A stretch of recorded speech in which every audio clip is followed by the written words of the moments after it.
The scale of these battles, I think, is going to be surprising. I don't think people quite appreciate the scale of what's about to happen. I'm worried you're not going to find your people. Yeah, well, that's the thing, Clark. I have no people.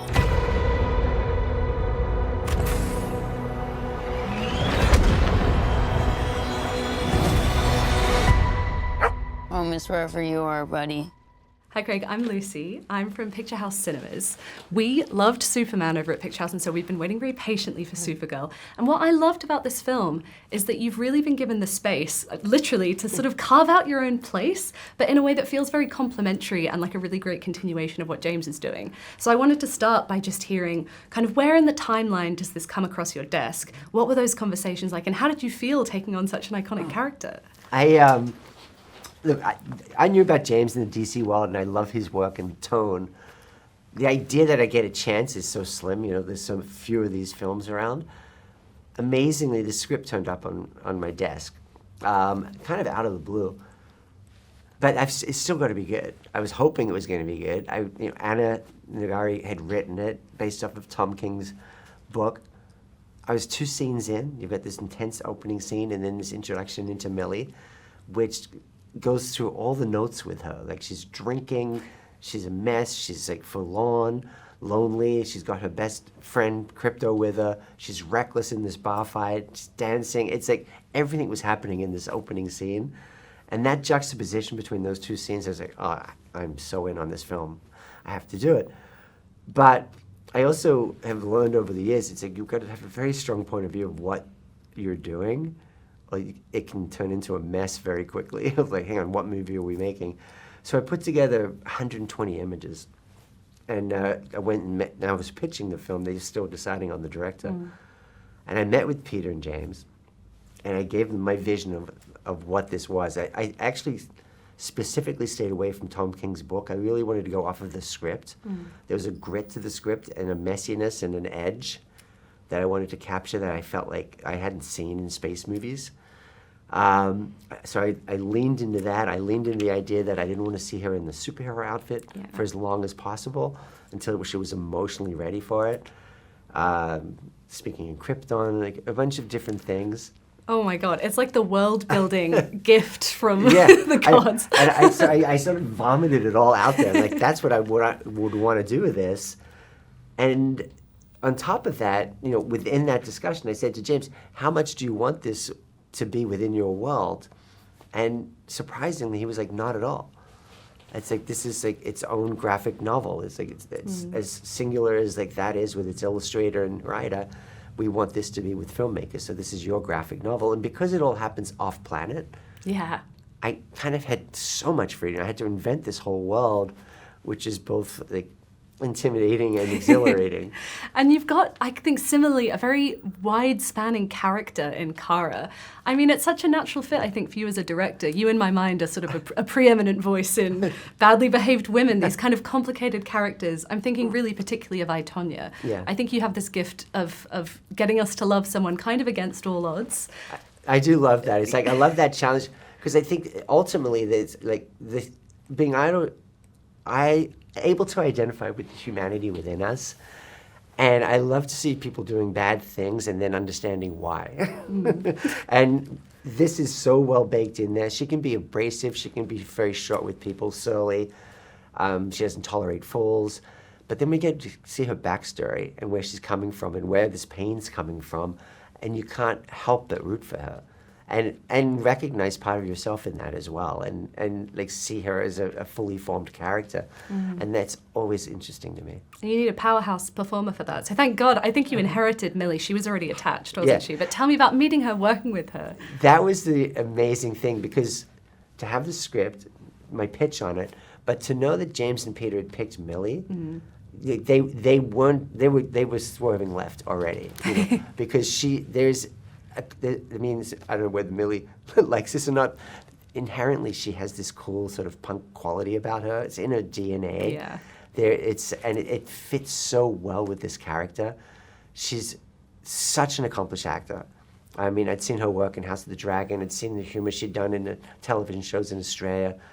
I knew she had all the range that was in the script, But then to get to work with her on set and really play with her and see how generous and fearless she was with the work, I mean, she blew me away every day. And it was from the get-go. We did that first scene with her, which is her drunk in the bar. And she has to go through all these notes and get up and dance and get into a bar fight and steal alcohol and talk, it's like she's doing everything in this one scene. And I actually, I had my AD with me from Corella. Oh, yeah. And we were like 2/3 of the way through the first day, and we just looked across the room at each other and we're like, oh, this is going to be awesome. It's like, she's killing it. Just do what I say. And don't die. This does not look like this is gonna end well for you guys.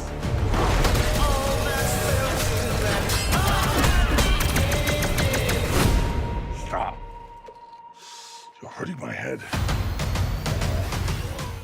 It's such a fun kind of sequence introducing her and the life that she leads, but also getting to go back and see her backstory and kind of into the world. Her kind of background is maybe a little bit less fun than the rest of the film, and it adds this really lovely sort of depth throughout. Yeah, I think it's quite an emotional surprise. Yeah. To be that vulnerable. Having those things next to each other in this adventure, I really want to go back to all of the production details on this film. I mean, not only do you have this kind of incredible visual world, but you have different languages, you have different cultures.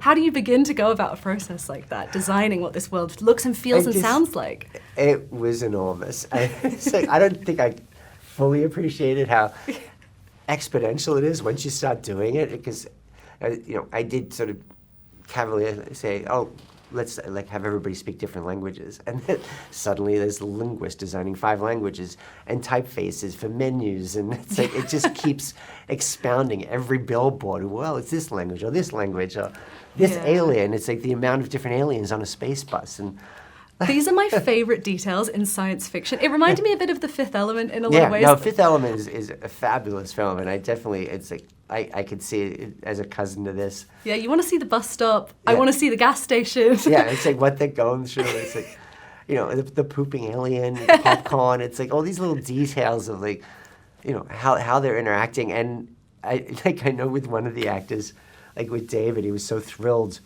to get to play her father, and then suddenly, once he got the job, he's like, I heard I now have to speak in Krypton.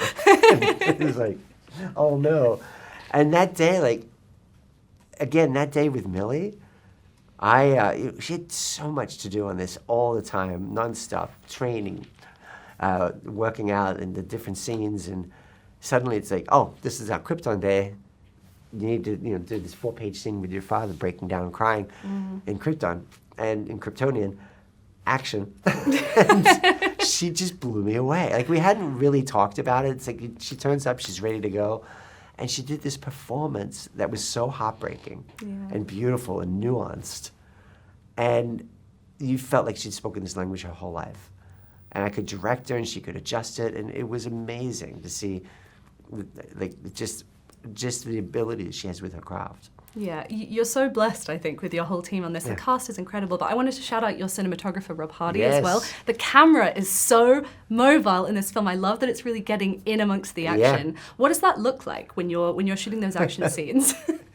He had a very specific tool. We called it the chicken, and it was this little red camera on a system, and he had wheels remote. So he'd have an operator that could run around with this very small mobile camera, and we could get right in there and do these 360 moves that would, almost going under the actors and the stunt people and flying all over the place. So that was something we talked about at length on how to get that kind of energy into the film. But also the grit with Rob was really fun. He's got such a range of work. I think a lot of our audience at Picture House will know him a lot from working with Alex Garland, and this is sort of such a different world from visually. Civil War to Mission Impossible as well. It's like he runs the gamut. But the thing I love, he's not shy to have it feel gritty and messy. Yeah. And he really you can almost smell it. It's and it's a massive visual effects movie. So as much as you can make it feel grounded, the better. And I love that about Rob. It's he's nope, we're shooting outside. The sun's going to be moving in and out of the clouds. Let's make it look authentic and real, and we just go for it. Yeah, I mean, and this is a real big screen movie. I mean, we're so excited. I think summer is always such a fun time for cinema, and we love bringing people in to see films like this together. What do you hope that people get out of Supergirl coming in, seeing it on a big screen in a group? I think the enormity of this world is going to be surprising. It's like, I don't think we've had a space adventure like this for a long time that is so original and fresh, and it's like to go to all these different planets, and the scale of these battles, I think, is going to be surprising. I don't think people quite appreciate the scale of what's about to happen. Yeah, and just finally, sort of speaking of the cinema and the cinema experience, this is something we always love to talk about because we're a cinema company, we're very passionate. I wanted to ask what kind of role cinema going plays in your life. Is there anything you've seen lately that you've loved? Is there something you're looking forward to seeing? I love being at the cinema. It's like, to me, it's the community of it. It's like to find like-minded people, like all in that space together. And bizarrely for me, a film I saw recently that is a small film was Friendship. Oh, yeah. But the comedy of that is so specific, and I saw it in a sold-out crowd in a theater, which made it so memorable because the joy and the laughter that was happening and the tears rolling down our face, I don't think it would have happened at home. But to be able to do that as a community was amazing. We're glad to bring that for Supergirl. Congratulations on the film. Thank you.